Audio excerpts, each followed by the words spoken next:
What up, our little honeydews, and welcome back to Sippin N Bitchin. We're on episode 3, part 3. We're your main bitches. I'm Sam.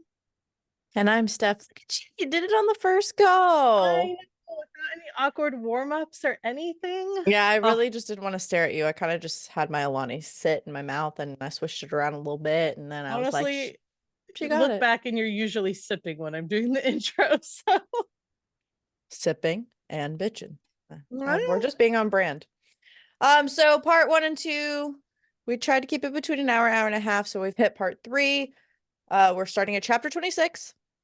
And then ideally we make a fairly decent dent, but we'll see because we talk too much. So I digress. I would like to say this is where things get going, but really, when have they stopped with this book? Yeah, no. Never. I haven't stopped. So can't stop, won't stop. Can't Shouldn't stop. Won't stop. That's not even Whatever. Anyway, pull us through chapter 26. Woo! We are meeting the mom and dad once again. We're starting with them coming to let them know, hey, we're here to take your crowns, homies. They're ours. That's They're not going to ours. be awkward. I mean, Although it but did mom practically like, here's your crown. So is it taking it if they're just claiming it? The mom was very contradictory about that though. She was like, only you can stop this war, like ultimatum kind of thing. But at the same time, I don't want you to take it unless you're like in love with the people. And it's like, honey, there's not time for both at the moment. Like, she wants to protect them. That's good enough.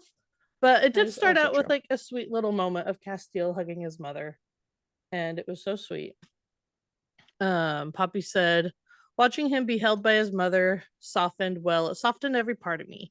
He was Castile, the dark one. I'd seen him remove a man's heart with barely a flicker of emotion and launch himself into trees and use his fangs to tear through throats. Hot. He was capable of great strength and terrible violence, and yet right now he was only a boy in his mother's arms. And it makes me think of my 3-year-old, because my 3-year-old is wild and will like round up to me just to punch me and run away. But then he'll come over and snuggle and hug me. So, I get it. I get the sentiment. It's boys will be boys. Anyway. Okay. And then Poppy's really standing up for herself, and she's talking about how she didn't escape one crown to be patronized by another, silenced and patronized by another. And honestly, she can pop off and do that, but essentially Poppy and Castile really don't want a war to happen, but they fully understand that it could happen. It is what it is. And she also, like, they keep going back and forth about everything that's happened up to this point. And she's just like, can we just shut up? Like, we can't change it. The past is past. It's already done. Like, what is the point of hashing this out over and over and over again? And mood. I mean, I will say that this is one of those things that I was like, you're beating a dead horse. Like, why are we talking about this again? Like, please. That was something that reading it, I truly felt, because it was like, that's how I felt. I was like, why are we on this again? But I feel like she kept it very real to the fact that that's what would happen in this situation. Things like that would get brought up again and again. So it was very realistic, and I was very much with Poppy on this when she popped off, and she's like, the Wolven are loyal to me, the Lantians are loyal to Castile, and then she basically says, are your people stupid enough that if they do find out, they're gonna think I'm a vampire? Like, are we gonna call them stupid? And it's like, ooh, go girl. Exactly. Also, I really like your note here. Castile's also not defending, but kind of like making sure people are respecting Poppy, because like, she's going to be your queen, she's your princess, like, calm your disrespect. He says her name is Penelope. If you get my wife's permission, you may call her that. If not, then you may call her princess, whatever rolls more respectfully off of your tongue. But what you will never refer to her as is the maiden. Do you understand me? He is so protective of her, and so like making sure that there are no ties or no references to her being the maiden. Like, that's a part of her life that she doesn't want to relive, and I respect that. So I love that. Yeah. Pop off. And then we go into this whole thing about her being super all powerful, and the chapter ends with, well, more or less ends with Malik had to have been your father, Penelope. And I'm just like, Yeah. y'all read the book. I mean, if there's someone who's gonna know, oh, it's Malik. Malik. Nah, Malik. Listen, we went through this the last couple episodes. We're gonna keep going. But It's yeah. just gonna be a whole thing. One day I will get the pronunciation right. Ugh. Um, but yeah, so he a big boy. He big man, big important, strong. I mean, I don't really know. But chapter 27, King Valen goes on to explain, for you to have your abilities, you have to be the child of a deity and not just share their blood. And it also means that neither of your parents could have been mortal. And there's simply no way that you were ever mortal. So really, another notch in the my life is a lie. And everything I knew was a lie.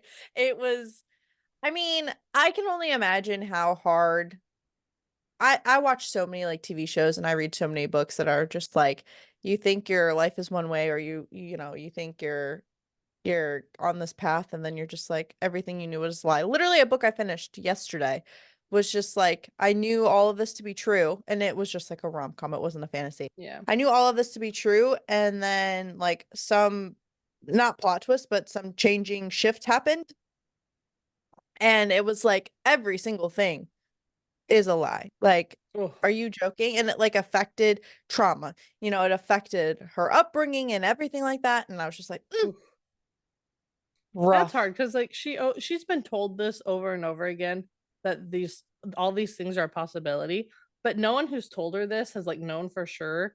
But now Mhm. she's talking to people that would know, That are like old enough and that like are were old there. enough to know and knew like these people and stuff. So to have that last little bit of hope just like absolutely crumble out of you, that, oh, Hard. that's hurts. It Even hurts. Kieran, he's like, wait, I don't understand how Malik is her father. I know it's never been stated what happened to him, but it's been safely assumed that he's not alive and hasn't been for centuries. After all, why wouldn't he have returned to claim the throne? I mean, Not very valid wrong. point. Karen's a Um, smart one. and then Cass's mom was busy trying to find Malik after the war, and they say that it is extremely difficult to kill a deity. Some would say impossible without the aid of another or a god. So we literally go from, we're getting a lot of names in this. We're getting a lot of people Yeah. introduced that we're going to see in this next book that we're going to read, which is the first book of Flesh and Fire series, which is super exciting. But Oh. it's such a great, it could seem overwhelming now, but it is such a Mhm. great tie-in and great context for where we're going. Yeah. I agree because you think like these are like all these gods, like all their names, who they are, but then when you get to the prequel and that's who the books are about, I feel Mm-hmm. like it's so nice to kind of already have an understanding of, oh, I've heard this name. This is a familiar name. Like I feel more comfortable because I know some of these people already. And then they just story build. It's so great. Yeah. But yeah, I the queen really confuses me here because like you said, like Kieran's like, wait, how is this possible? And then she's like, it is impossible. And it's like, wait a minute, you just said he's my father. How is it impossible? But then like, oh, But then she we're goes remembering into that Niktos has two kids, and then she's like, okay, but yep, like where are where is everyone? yeah. And then Essentially. she goes in and talks about how the trees of Ios that were gold, if we remember, when they first entered Atlantia in the Scotus Mountains, they were gold. And then Hmm. when she ascended, they turned red. And the queen Hmm. actually tells them they used to be red. And it wasn't until Malik was dethroned that they turned gold. So with Poppy's ascension and them turning back, it's a change to show that a deity is in line of the throne, which shows that it's not a bad thing that the crimson leaves represent the blood of the gods. And I feel like that's a relief because that would be horrible to be like, great, here's a sign that I'm a horrible person, but like, no, this is how it was. This is just showing that this power has returned. I think it's really great. Um, I think the way our brains are wired while we're growing up in theory is like we think red is a very like negative, negative Yeah, kind of color and stuff like that. And I think it's nice that Jennifer took this book and she made red kind of a sign of positive change right. and positive things. And that's just a side note that I just thought of in my brain while we were talking about it. No, I like that because yeah, you think red, you think death, blood, like, and it was blood, but it's like the blood of the gods. Like it's not like just this horrible death. And I agree with that. That is nice. Oh, Um, not the mother conversation. Then we also talk about who Poppy's mom is. Still don't know that one. No, can't tell you. All they can say is she can't be mortal, basically, or she's not your actual mother. Um, She would have had to be old, nearly as old as Malik. The queen stared for a moment and then smiled. This is moving on to talk about Poppy being married to Cass and how her son would only choose a bride whose bravery equaled his own. And then oh, sorry, I just realized we skipped an important part. Anyways, continue. no, I was just gonna talk about how Elena's the queen of blood and ash. Oh, well, I realized that going into the blood tree conversation was because she was talking about like entombing Malik and everything. Um and they were like, "Well, do you know where he was entombed?" And she says, "I don't know what the area would be called now, as so much that the land has changed in the years since, but it would be hard not to it would not be hard to locate the trees the color of blood, the likes of which grow at the chambers of Nyctos and now flourish across the Scotus Mountains, will mark the land that entombs him, the blood forest outside of Macedonia." Hmm, Oh, I love a blood tree. yep. And then they talk about the trees, but yes, uh yes, the queen of Queen of bitch. I mean, what? the Who's, who said that? the bitch queen, the queen of blood and ash. Oh, I love that for them. It's so great. Okay, then we're gonna move on Oh, to chapter 28 with an explanation of the Blood Crown. So when the Blood Crown began their dynasty, they called themselves the Queen and King of Blood and Ash, referencing the power of blood and what remains after destruction. Those words, that title, are important to us because it means that from the blood of those who have fallen at the hands of the Ascended and from the ash of all they have destroyed, we will still rise. She cocked her head to the side. To us, it says that despite what they tried to do to us, we were not defeated, and because of it, we will rise again. Because they use the term for blood and ash, we will rise, but the fact that she's the queen of blood and ash, it was kind of like, mhm. huh? Like, what do you Yeah, mean? yeah. So they basically took that name, that title, and turned it against them for their own cause, and that's why people don't know them as the queen of king of blood and ash now, because over time they stopped using it because they didn't want to be associated with the Atlanteans, Mm, and there's new sayings that they came about. So you'd hear the Atlanteans saying, but now we know where it came from. yeah. Origin story. The Crown of Gilded Bones edition. Oh wait, I'm in the wrong chapter. It would help if you're in the right chapter.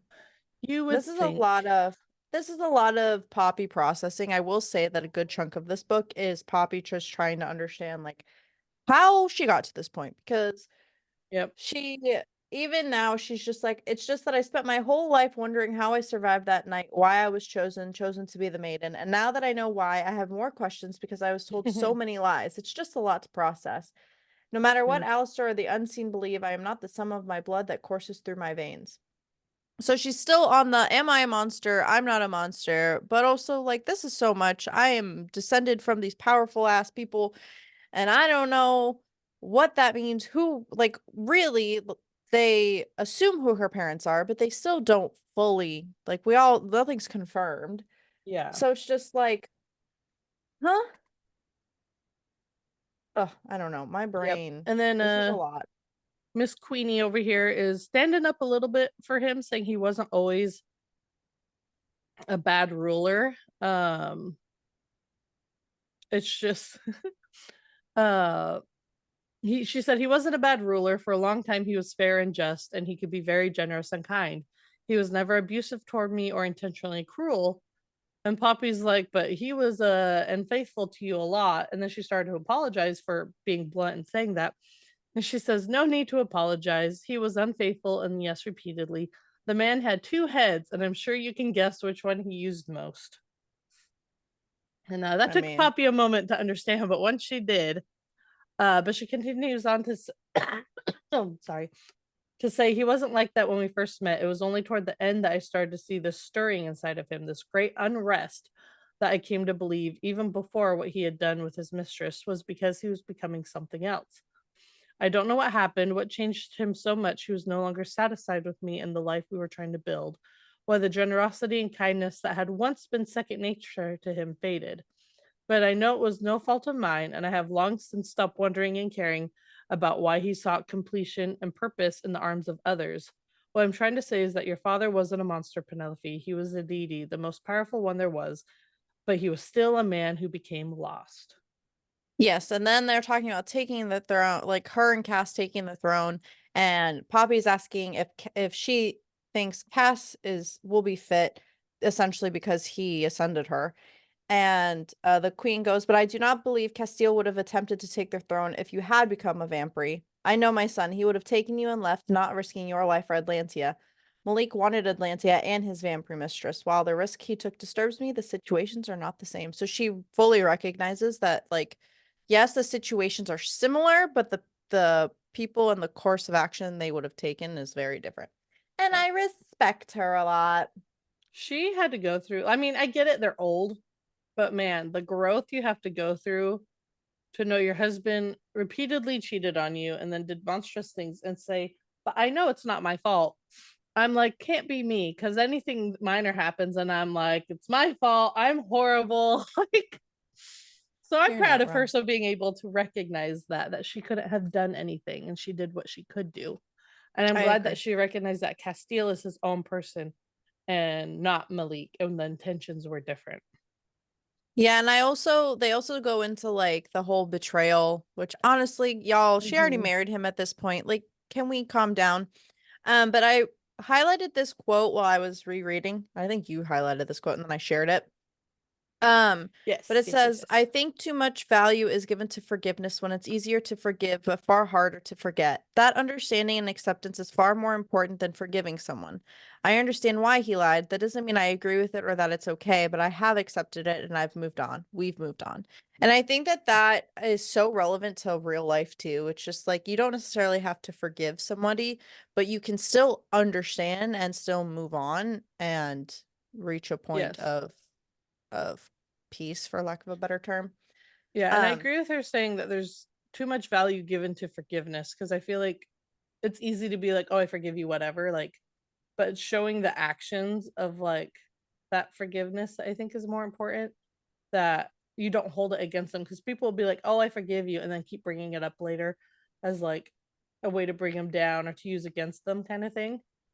And I like that because it's more of like it happened.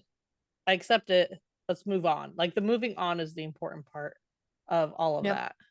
And not holding it against people. I think that's where people get hung up. They're too scorned by the Mhm. past that they can't go to the future. Yep. So And then then they move they on and talk about Malik. Now I'm saying it mhm, right. Yes.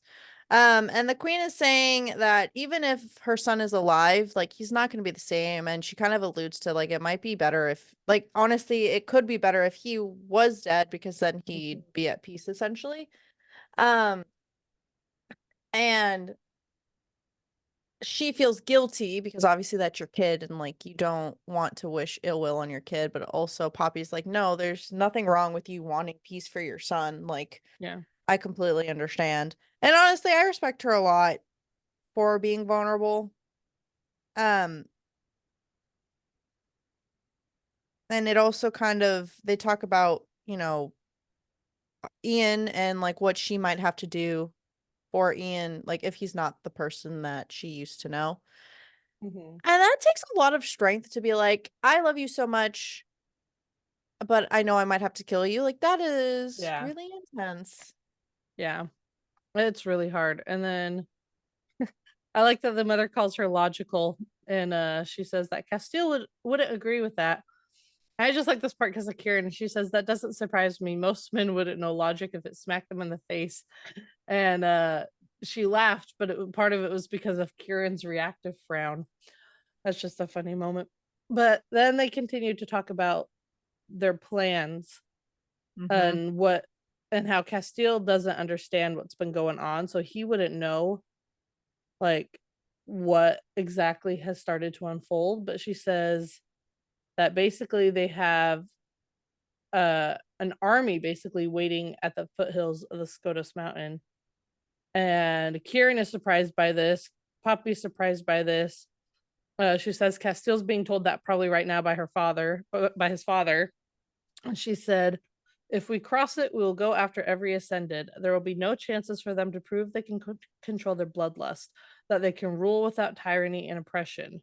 Your brother, Ian, your friends you spoke of, if either proves to be what you hope, they will still be destroyed along with the rest. All will be killed. Yeah, then we go Dun into dun chapter dun. 29, and this is just another whole we have to start a war. War is the only option, blah blah blah. And I think this is a proof that like clearly these people one have been ruling, not necessarily ruling for too long, but like they're so stuck in their ways that they can't see another way. Mhm. The queen also kind of says like, "Hey, we've given them a chance before, like we're done giving them chances. The war is what's on the table, and if you want to stop this, you take the throne and you roll with it Mhm. and do what you have to do." Um, I I don't There's this part that says, "Some would say allowing Solace to exist would be the greatest compromise we ever offered."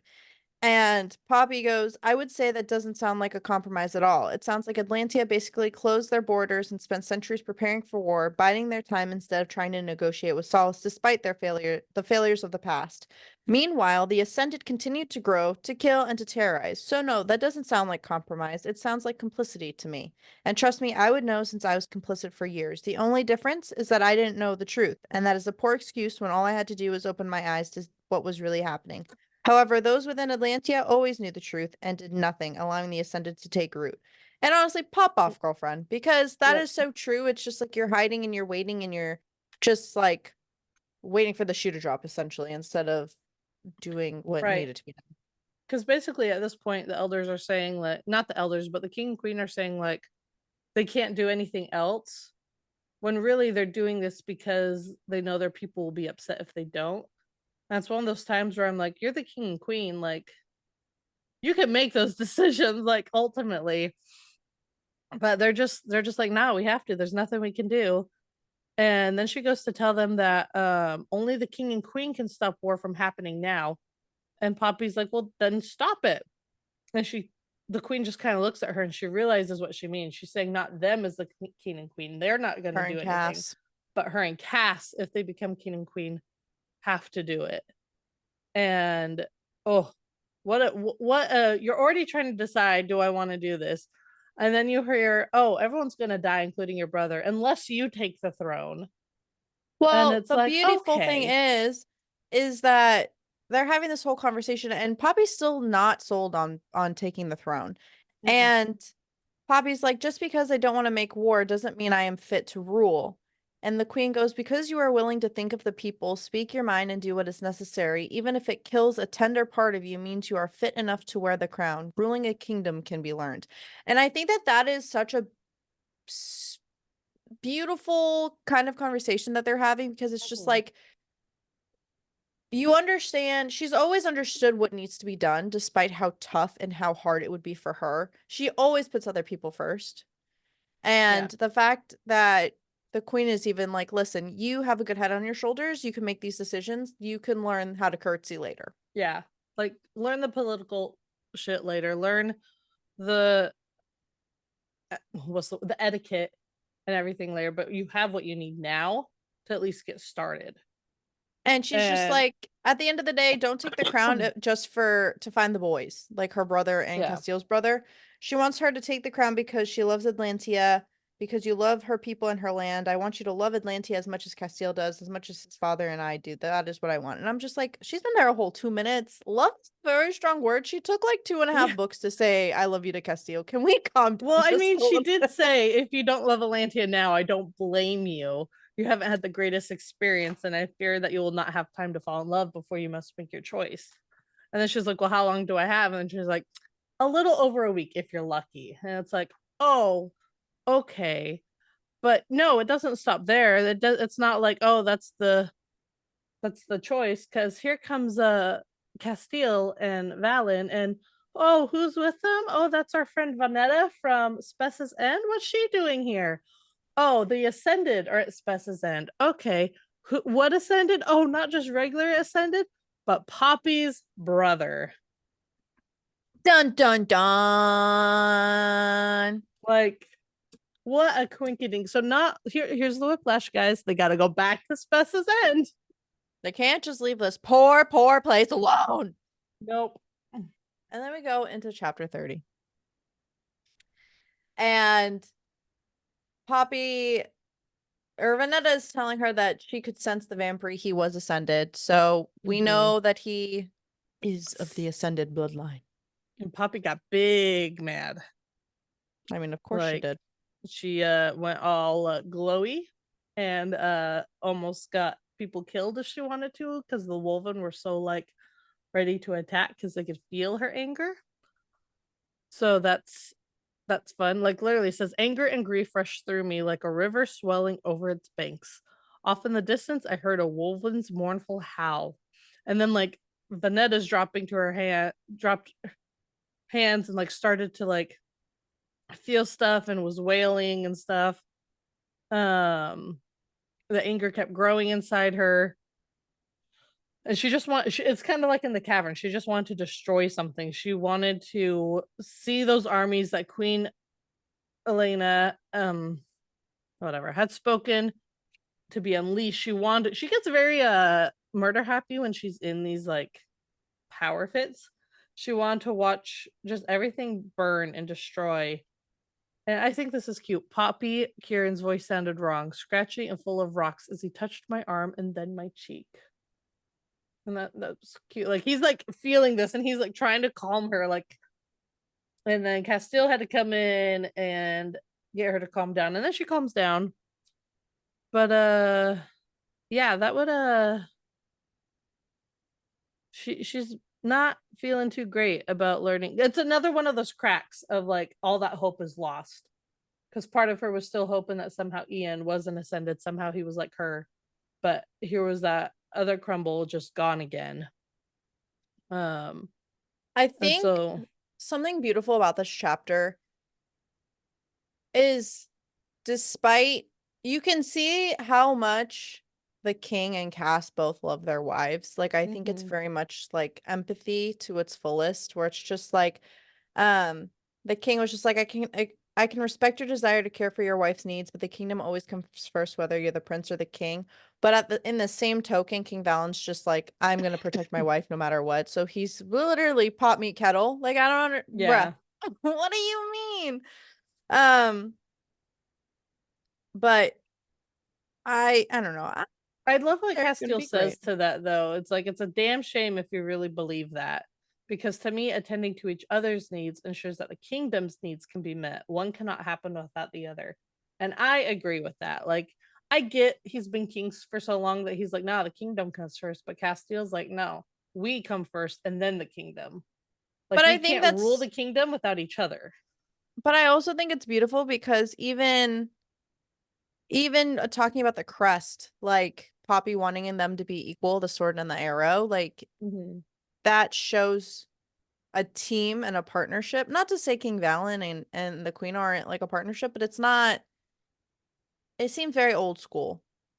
First, I mean, if having Alistair as your advisor any indicator, but like it's very much a partnership. And I don't know, I find it beautiful. Um anyway, so essentially now we got to figure out what the deal is with Ian.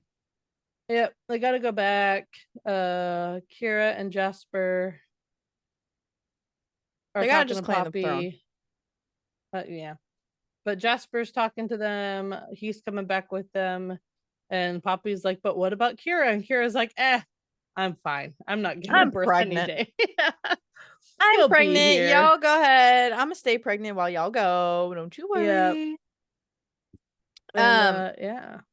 Okay, chapter 31.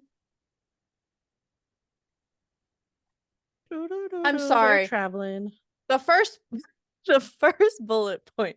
Poppy mentally sniffing all of the wolven. Is that Please not what she's note. doing? Please note that is literally verbatim what she typed for this very first. I mean, it is. But still, She's learning their different scents, like their whatever. imprints. So they're traveling back. The mist is almost non-existent because it dissipates for the all-powerful Queen Poppy. That'd be so I creepy. flex there. And it was very Twilight Zone. They traveled all night long. Yeah, and then Poppy's all Didn't like, y'all stop. better rest or I will. And then they're all like, we will, our queen, our love, our. No, I think what's great whatever. is that it's Kieran who says that, and she like narrows her eyes at him, like, I'm gonna kill you later. Castiel's big jealous of her mind speak to the Wolven. Yeah, but he kind of digs it. Let's be real. But then mommy and daddy fight.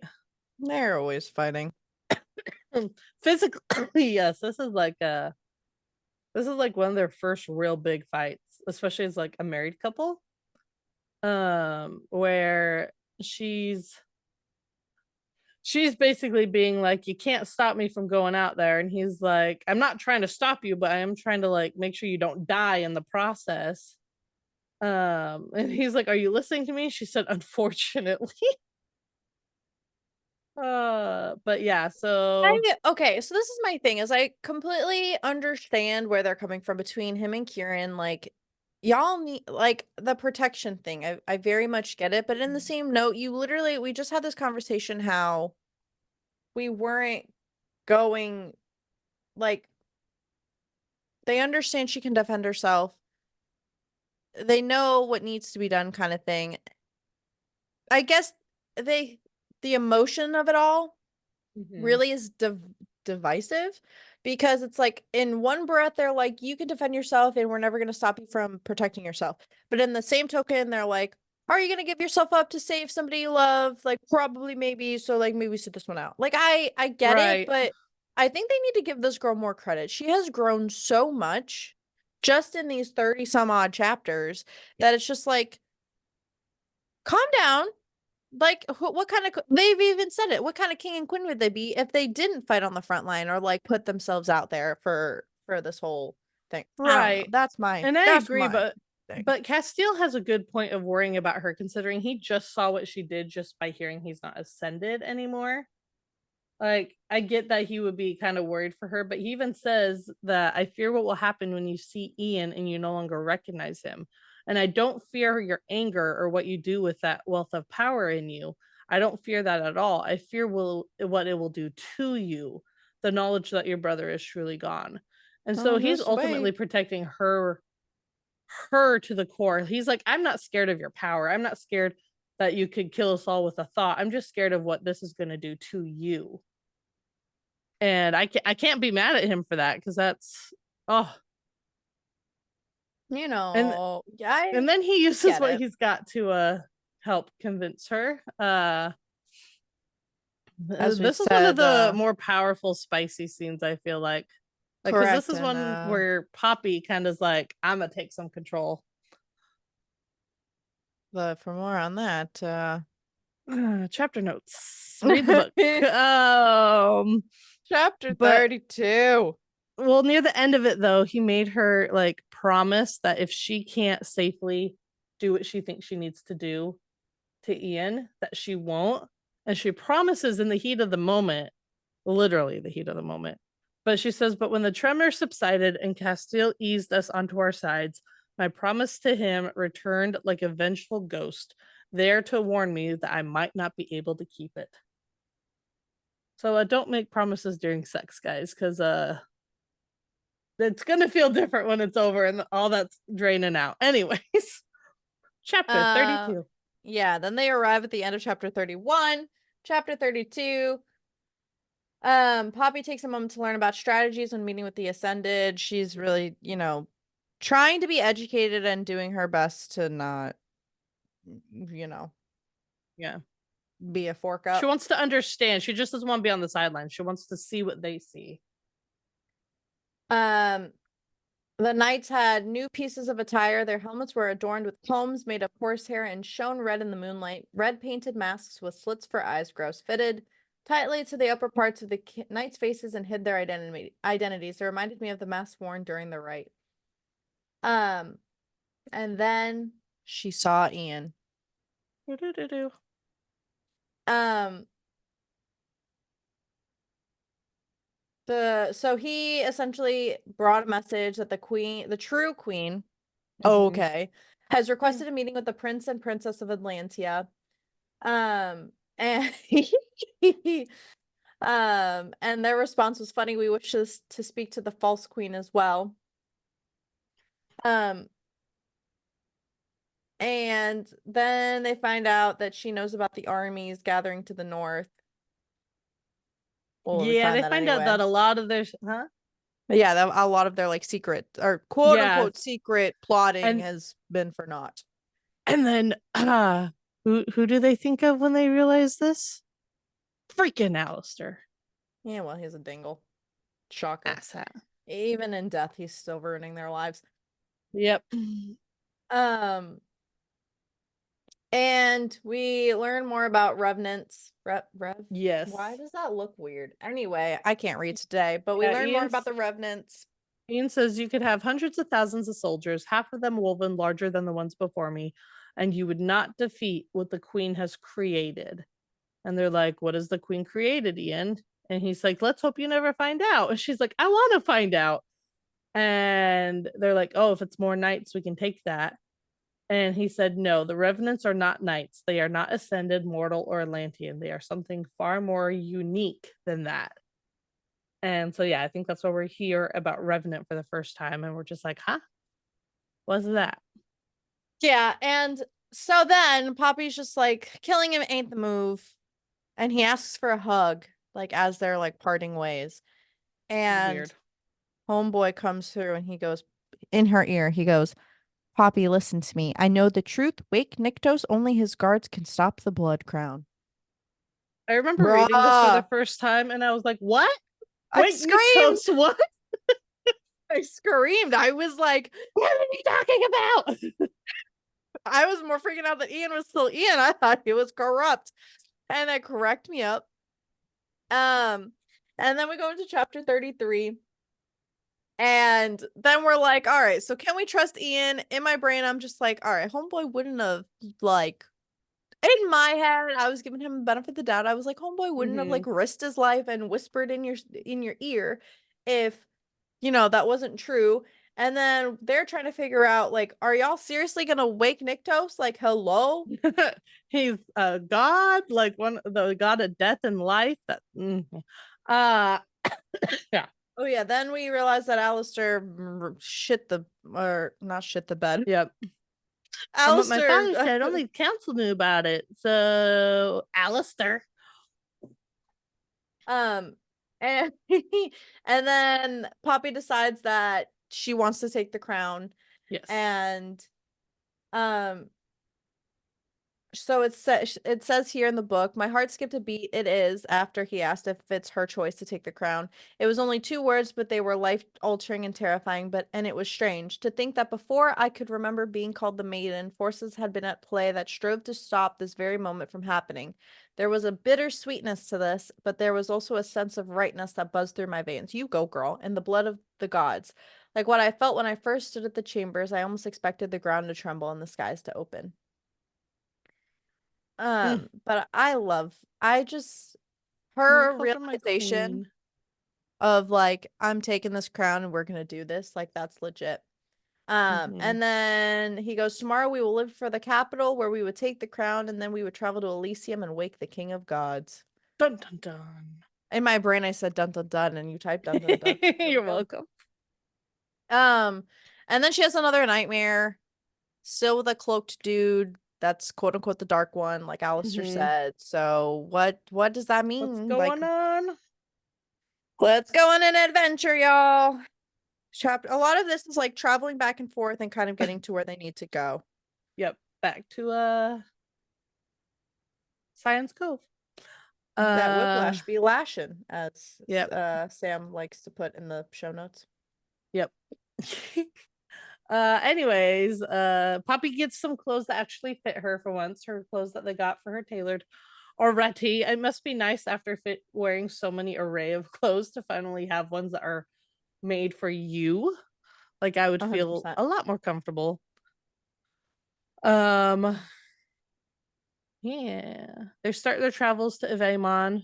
There's a lot of dirty casserole talk. You can read the book for that. It's pretty funny. And then Kieran and Poppy are quote unquote bonding. And Poppy goes, I want to be nosy. And Kieran's like when you watch Lyra and I on the beach.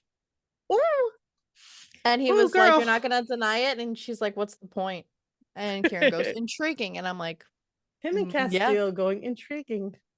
that We're cracks me all up every like, single yeah, time. it's intriguing. Let's learn more about that. Anyways. And then we learn about Kieran's past lover and her sickness that ended up taking her life in the end. And he goes, the heart doesn't care how long you may have been with somebody. It just cares that you have the person for as long as you can. And I think that is so Oh, beautiful.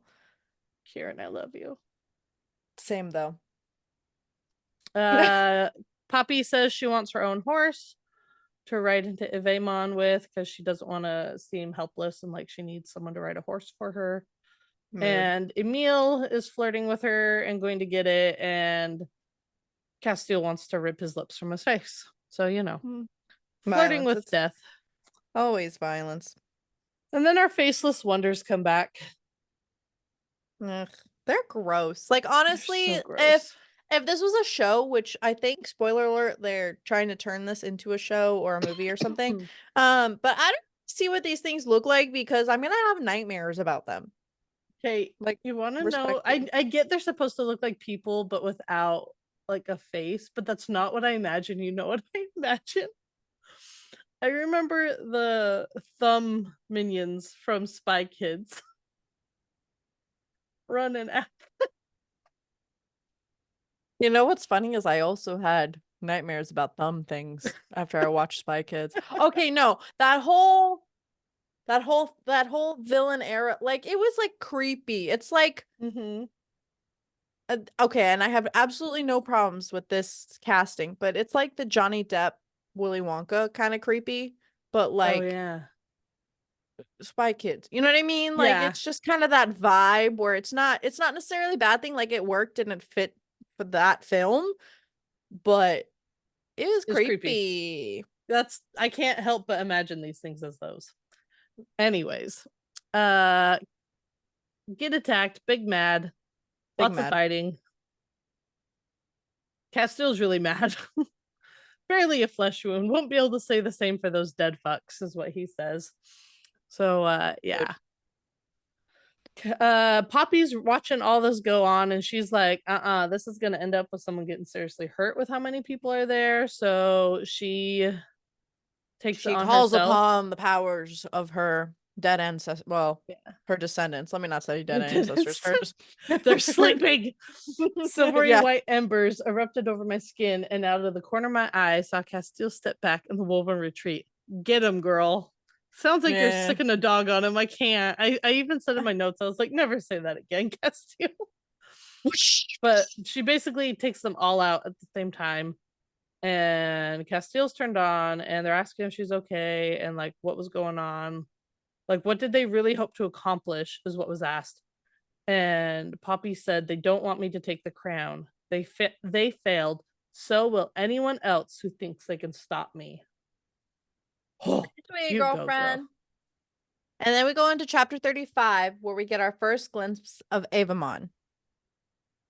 And this is a great chapter because it kind of just describes how Avamon, like size-wise, Avamon was triple the size of Scion's Cove, stretching on as far as I could see to the west and to the east, where specks of white grazed of where specks of white grazed in open pastures. I cannot read, so here we are. 11 statues taller than the eight. And You got and this. Anthea? where Uh, and Athenium? Athenium. I Athenium? think it's in Macedonia. Listen, pronunciation's not my forte, okay? Each Mine figure either. held a lit torch in his or her outstretched arm, the flames burning as bright as the setting sun. When I asked who the 11th statue was, I learned that it was Nyctos's consort, whose name we don't know. They were the gods, all of them, watching over the city or standing guard. You think it's very interesting that these are like gods, the protectors of the cities, that a consort was added to that, because usually consorts just like on the side and Don't mind me. I'm just very excited for the next and stuff like that. So it's very interesting because I'd be like, "Ooh, why is the consort getting a big statue?" Big I will interesting. say, no spoilers, but the prequel series isn't finished yet. The book that's coming out in August is the last one in that series. So a lot of things that we're like excited about or like we know about, it's not bundled, like it's not finished. There are a lot of questions that we still have, Yeah. but we just know the characters. So the reason why we get excited is because we just know, or we hope that you guys will kind of also vibe with them and like love them Yes. as much as we do. But a lot So of it is our excitement of, are we finally going to get the answers? Because there's a lot of stuff from this book that we hear about that we haven't gotten to in the prequel. So we're sitting here going, are we going to finally learn this? Like, we have to learn this, right? Like, gosh, we can only hope. so we're just giddy. Anyways. We are just giddy. And so Castile explains that it didn't always look like this. Malik renovated it when he took the throne. They're He talking said about it the was palace.